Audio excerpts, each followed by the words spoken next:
All right, so welcome to the, we called it the Miracle Training Monday, Mind Training Monday. And so this is day 21 of the Awakening Intensive.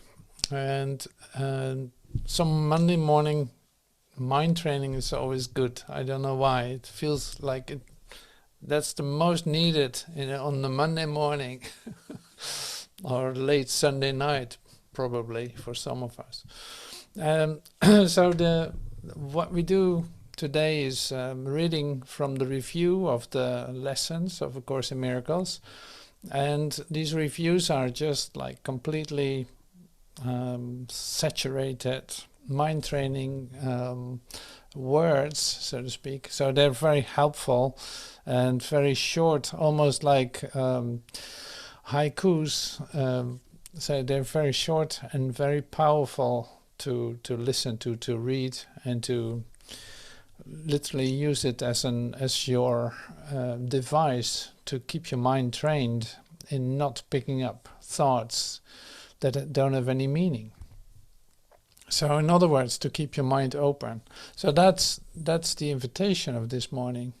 So in all quiet, in all rest, in all it's like, okay, yeah, Monday morning, doesn't matter. We start this. We do this. We're gonna get started again with training our minds in a systematic way, and that's very helpful to become open to receive the joy and love that you are. So the rest is just always in the way. It's like debris, it's like you have to clear it out in order to find the way, or to see like, oh yeah, here's the way. I didn't see that because there was too much stuff on top of it. Well, the Mind Training Monday is a real, say, speed up for clearing up your mind so that it's just open and nothing else. And you don't have to do anything else with it. Allow it to be open, and your heart can be reached easily. And all the wisdom that's connected to that. So I'm going to use this little booklet. It's called the I'm Sustained by the Love of God. It's old and it's used. So you can always ask me for a copy. I can send you a PDF of it easily. So it's a 20-minute book. So I might as well just read the whole thing, because it's really great to go through it. And I didn't do that yet in our Awakening Intensive. So this is probably the time that I will do that. So I will go through it. It will take a little bit more than 20 minutes. But that's just because I will read slowly, and yeah, so that you have time to feel the frequency of this and let that work in you. It's more like that. So this is the same thing as when I enter into the classroom. I only get the instruction to bring in or to share the frequency, nothing else. So that's why I'm just quiet for the rest. I'm not engaging in anything else right now than just this, giving that, allowing that in myself to be received, and coming into that frequency of remembrance. It's like that's the most important thing. That's radiating, that's shining, that is. So anyway, so I'm going to get started with the 20-minute, so the review of the first 50 lessons. And there's a real build-up in it. Like I said, it's a systematic way of awakening. Nothing I see means anything. The reason this is so is that I see nothing, and nothing has no meaning. It is necessary that I recognize this, that I may learn to see. What I think I see now is taking the place of vision. I must let it go by realizing it has no meaning, so that vision may take its place. I've given what I see all the meaning that it has for me. So this is the second lesson. I have judged everything I look upon, and it is this and only this I see. This is not vision. It's merely an illusion of reality, because my judgments have been made quite apart from reality. I'm willing to recognize the lack of validity in my judgments because I want to see. My judgments have hurt me, and I do not want to see according to them. Third lesson. I do not understand anything I see. So how could I understand what I see when I've judged it amiss? What I see is the projection of my own errors of thought. I do not understand what I see because it is not understandable. There is no sense in trying to understand it. But there is every reason to let it go and make room for what can be seen and understood and loved. I can exchange what I see now for this merely by being willing to do so. Is not this a better choice than the one I made before? Lesson 4. These thoughts do not mean anything. The thoughts of which I am aware do not mean anything because I'm trying to think without God.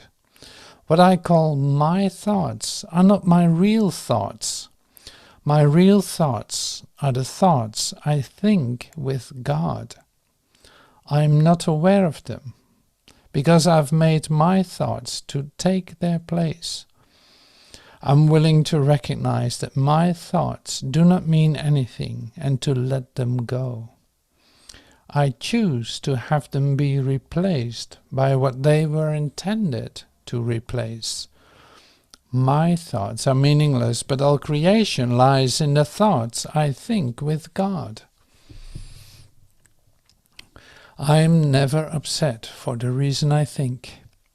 I'm never upset for the reason I think because I'm constantly trying to justify my thoughts. I'm constantly trying to make them true. I make all things my enemies so that my anger is justified and my attacks are warranted. I have not realized how much I've misused everything I see by assigning this role to it. Sorry for that.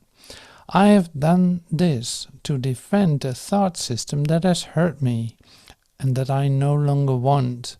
I am willing to let it go. I am upset because I see what is not there. Reality is never frightening. It is impossible that it could upset me. Reality brings only perfect peace. So when I'm upset, it is always because I have replaced reality with illusions I made up. The illusions are upsetting because I have given them reality and thus regard reality as an illusion. Nothing in God's creation is affected in any way by this confusion of mine. I am always upset by nothing. I see only the past. As I look about, I condemn the world I look upon. I call this seeing. I hold the past against everyone and everything, making them my enemies. When I have forgiven myself and remembered who I am, I will bless everyone and everything I see. There will be no past and therefore no enemies, and I will look with love on all that I failed to see before. My mind is preoccupied with past thoughts. I see only my own thoughts, and my mind is preoccupied with the past. What then can I see as it is? Let me remember that I look on the past to prevent the present from dawning on my mind. Let me understand that I'm trying to use time against God. Let me learn to give the past away, realizing that in so doing I'm giving up nothing. I see nothing as it is now. If I see nothing as it is now, it can truly be said that I see nothing. I can see only what is now. The choice is not whether to see the past or the present. The choice is merely whether to see or not. What I have chosen to see has cost me vision. Now I would choose again, that I may see. My thoughts do not mean anything. I have no private thoughts. Yet it is only private thoughts of which I am aware. What can these thoughts mean? They do not exist, and so they mean nothing. Yet my mind is part of God, of its creator. Would I not rather join the thinking of the universe than to obscure all that is really mine with my pitiful and meaningless private thoughts?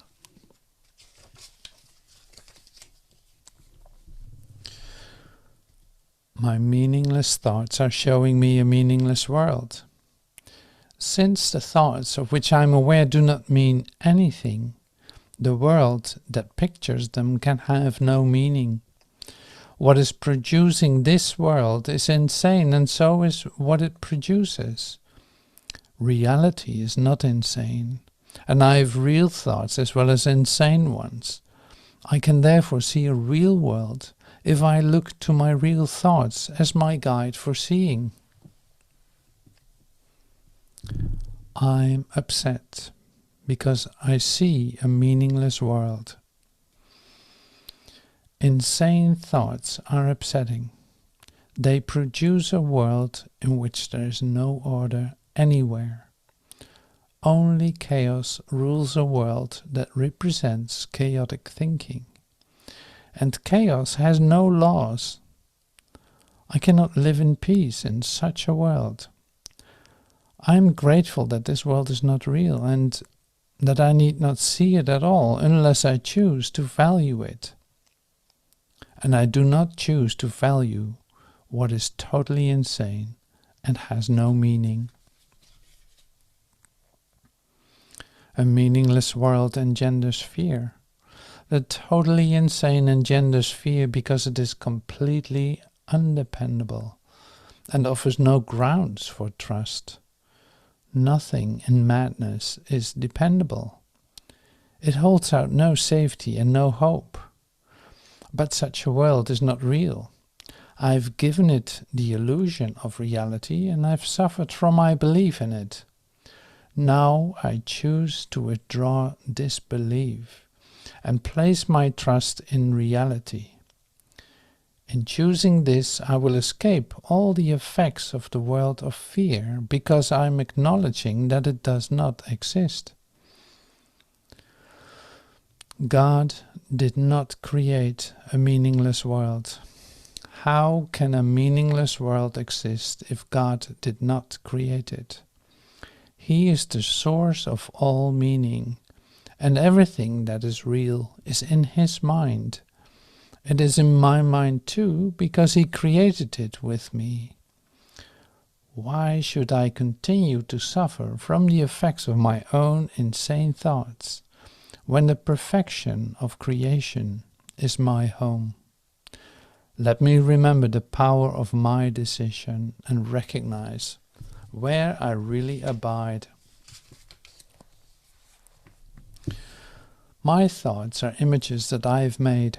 Whatever I see reflects my thoughts. It is my thoughts that tell me where I am and what I am. The fact that I see a world in which there is suffering and loss and death, shows me that I am seeing only the representation of my insane thoughts, and am not allowing my real thoughts to cast the beneficent light on what I see. Yet God's way is sure, and the images I have made cannot prevail against him, because it is not my will that they do so. My will is his, and I will place no other gods before him. I have no neutral thoughts. Neutral thoughts are impossible because all thoughts have power. They will either make a false world or lead me to the real one. But thoughts cannot be without effects. As the world I see arises from my thinking errors, so will the real world rise before my eyes as I let my errors be corrected. My thoughts cannot be neither true nor false. They must be one or the other. What I see shows me what they are. I see no neutral things. What I see witnesses to what I think. If I did not think, I would not exist, because life is thought. Let me look on the world I see as the representation of my own state of mind. I know that my state of mind can change, and so I also know the world I see can change as well. I am not alone in experiencing the effects of my seeing. If I have no private thoughts, I cannot see a private world. Even the mad idea of separation had to be shared before it could form the basis of the world I see. Yet that sharing was a sharing of nothing. I can also call upon my real thoughts, which share everything with everyone. As my thoughts of separation call to the separation thoughts of others, so my real thoughts awaken the real thoughts in them. And the world my real thoughts show me will dawn on their side as well as mine.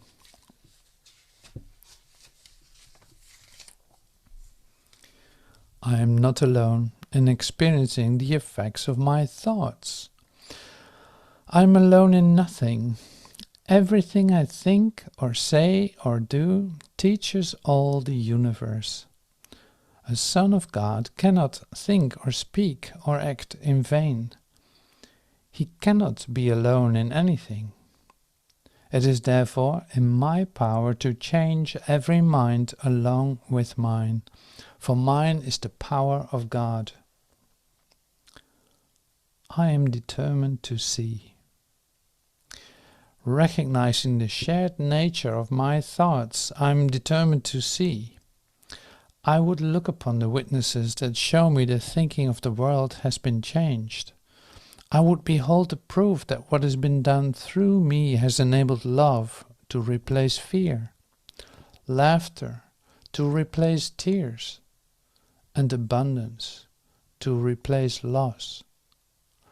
I would look upon the real world and let it teach me that my will and the will of God are one. I have invented the world I see. I made up the prison in which I see myself. All I need do is recognize this, and I am free. I have deluded myself into believing it is possible to imprison the Son of God. I was bitterly mistaken in this belief, which I no longer want. The Son of God must be forever free. He is as God created him, and not what I would make of him. He is where God would have him be, and not where I thought to hold him prisoner. There's another way of looking at the world. Since the purpose of the world is not the one I ascribe to it, there must be another way of looking at it. I see everything upside down, and my thoughts are the opposite of truth. I see the world as a prison for God's Son. It must be then that the world is really a place where he can be set free. I would look upon the world as it is and see it as a place where the Son of God finds his freedom. I could see peace instead of this. When I see the world as a place of freedom, I realize that it reflects the laws of God instead of the rules which I made up for it to obey. I will understand that peace, not war, abides in it. And I will perceive that peace also abides in the hearts of all who share this place with me. My mind is part of God's. I'm very holy. As I share the peace of the world with my brothers, I begin to understand that this peace comes from deep within myself. The world I look upon has taken on the light of my forgiveness and shines forgiveness back at me. In this light, I begin to see what my illusions about myself kept hidden. I begin to understand the holiness of all living things, including myself, and their oneness with me. My holiness envelops everything I see. From my holiness does the perception of the real world come. Having forgiven, I no longer see myself as guilty. I can accept the innocence that is the truth about me. Seen through understanding eyes, the holiness of the world is all I see, for I can picture only the thoughts I hold about myself. My holiness blesses the world. The perception of my holiness does not bless me alone. Everyone and everything I see in its light shares in the joy it brings to me. There's nothing that is apart from this joy, because there's nothing that does not share my holiness. As I recognize my holiness, so does the holiness of the world shine forth for everyone to see. There's nothing my holiness cannot do. My holiness is unlimited in its power to heal, because it is unlimited in its power to save. What is there to be saved from except illusions? And what are all illusions except false ideas about myself? My holiness undoes them all by asserting the truth about me. In the presence of my holiness, which I share with God Himself, all idols vanish.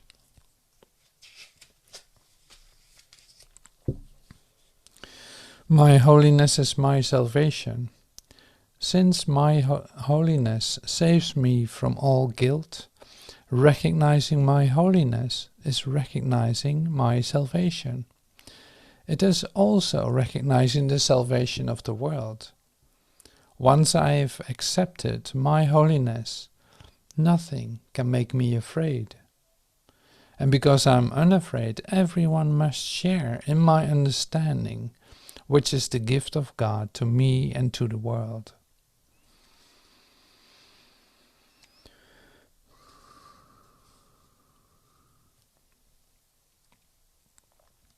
I am blessed as a son of God. Herein lies my claim to all good and only good. I am blessed as a son of God.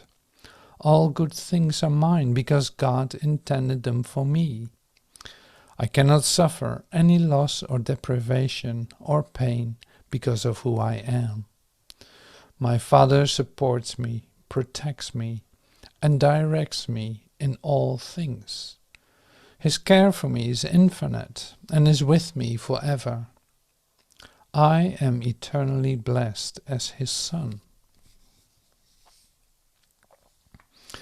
God goes with me wherever I go. How can I be alone when God always goes with me? How can I be doubtful and unsure of myself when perfect certainty abides in Him? How can I be disturbed by anything when He rests in me in absolute peace? How can I suffer when love and joy surround me through Him? Let me not cherish illusions about myself.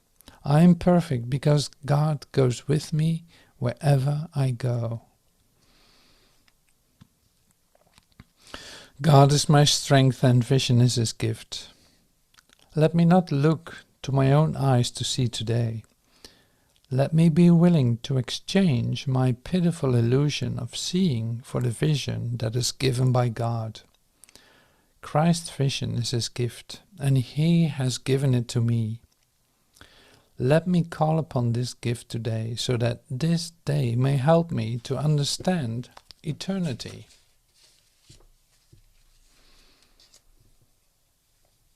God is my source. I cannot see apart from Him. I can see what God wants me to see. I cannot see anything else. Beyond His will lie only illusions. It is these I choose when I think I can see apart from Him. It is these I choose when I try to see through the body's eyes. Yet the vision of Christ has been given me to replace them. It is through this vision that I choose to see. God is the light in which I see. I cannot see in darkness. God is the only light. Therefore, if I am to see, it must be through Him. I've tried to define what seeing is, and I've been wrong. Now it is given me to understand that God is the light in which I see. Let me welcome vision and the happy world it will show me. God is the mind with which I think.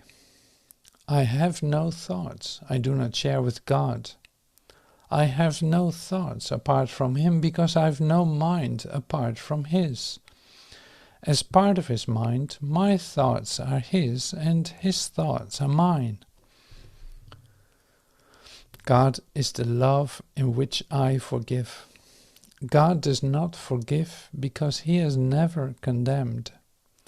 The blameless cannot blame, and those who have accepted their innocence see nothing to forgive.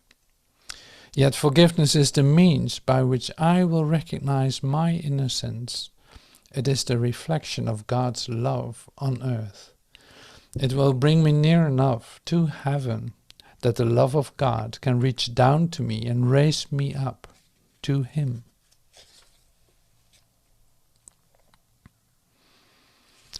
God is the strength in which I trust. It is not my own strength through which I forgive. It is through the strength of God in me which I remember as I forgive. As I begin to see, I recognize His reflection on earth. I forgive all things because I feel the stirring of His strength in me. And I begin to remember the love I chose to forget, but which has not forgotten me.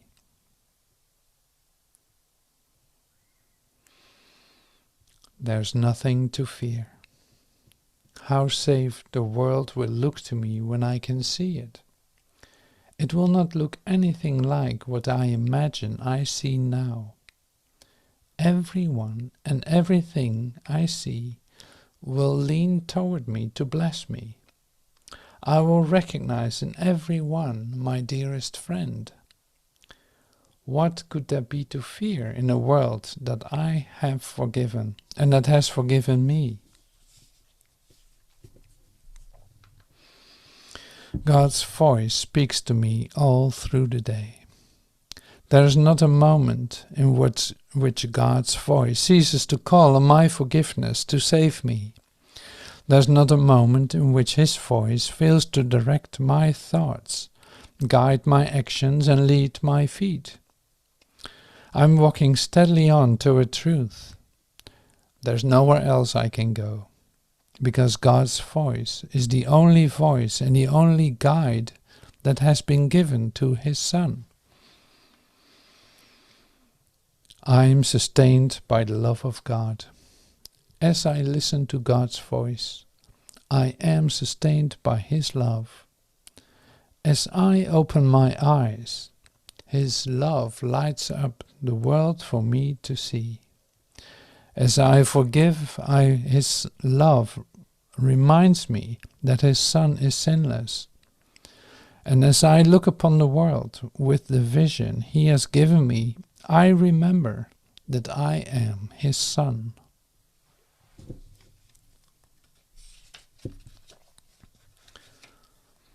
How simple is the great way to salvation. All it says is that the world you see has nothing to do with reality. It is of your own making and it does not exist. All it says is that what was never true is not true now and will never be. The impossible has not occurred and can have no effects, and that is all. Can this be hard to learn by anyone who wants it to be true? You need simply let yourself be as you truly are and have always been.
not about the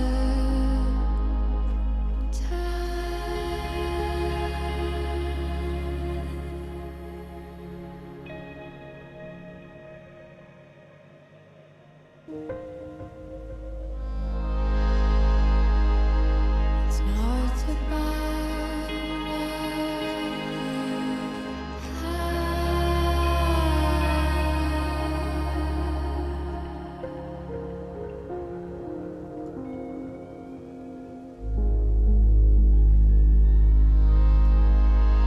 it's not about what you want.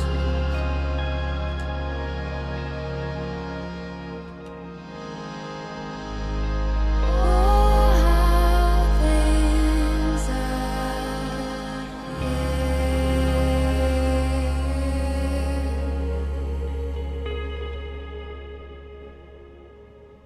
but to truly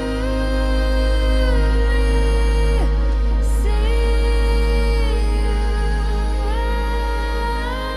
truly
Thank you, guys.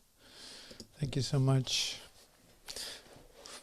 Thank you for joining today. Thank you. So, wishing you a very great day, night, or yeah, you know the drill. Have a wonderful day, and maybe I'll see you tonight in the quantum class, or we'll see. Thank you so much. See you later. Have a wonderful day. Thank you for everything. I love you. Thank you. Thank you. Thank you. Thank you. Bye, everybody. Have a good day. Thank you so much. Wish me sweet dreams. Sweet dreams, Joshi boy. Thank you.